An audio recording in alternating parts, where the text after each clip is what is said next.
the freedom of adulthood, the prospects of the future, and of course, the parties. College life, what fun.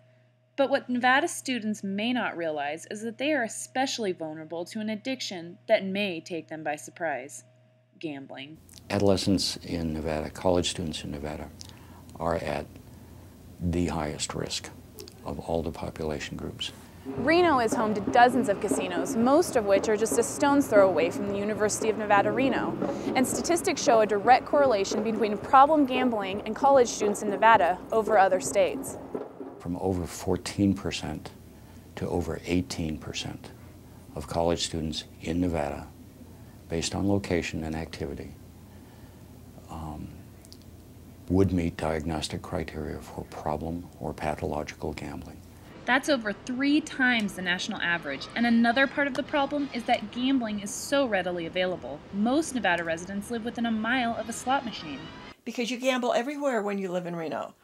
The laundromat, the grocery stores. Many of my clients don't even go into a casino. We always think casinos, but that's really not the case. At the Texas Hold'em night at the local fraternity or sorority, even if it's a sponsored charity event, we're beginning to set the pattern for gambling behavior that can persist into younger adulthood and middle age. So do you gamble? Diane Springborn, administrator for the Gambling Addiction Treatment Education Program at Bristlecone Family Resources in Reno, says there are other dangers for college students that aid in this addiction. You know, as you go to college, they all start getting these credit card offers. Very dangerous on a lot of levels. And so here they are with these fresh credit cards and all this money that's available to them. Springborn says that money is the trigger for problem gamblers. I can't tell you how many have come in here and told me they have blown their Pell Grants or their Millennium Scholarship money. Most people are unwilling to admit they have an addiction problem. Where this is particularly significant is with adolescents in general and college students in particular, who are traditionally high achievers, high goal setters, high standard setters. The perception is that somehow, in some way, that they are bulletproof, Teflon coated, that if anything goes wrong, they can fix it, they can take care of it. It is important to realize that gambling addiction is a disease. It's very difficult for someone on the outside or without experiencing it to understand. The first response is, well, if you've lost a lot of money at the casino, stop betting.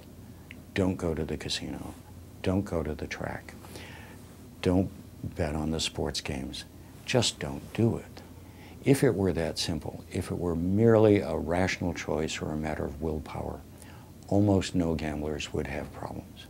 Springborn says the first thing a parent of a college student should do if they think their child has a problem is to take all access of money away.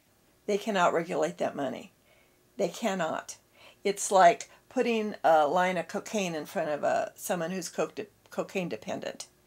Hodges also believes there are steps that the university can take to intervene before gambling addiction becomes a problem. Is first raise general awareness. It may seem as if we're screaming the obvious, but as part of an orientation to an incoming college student at UNR, I would make part of our orientation of, oh, by the way, you are in a risky environment. If you think you may have a gambling addiction problem or know someone who might, you can call Gamblers Anonymous at 775-356-8070. This is Talia Henderson for Wolfpack News.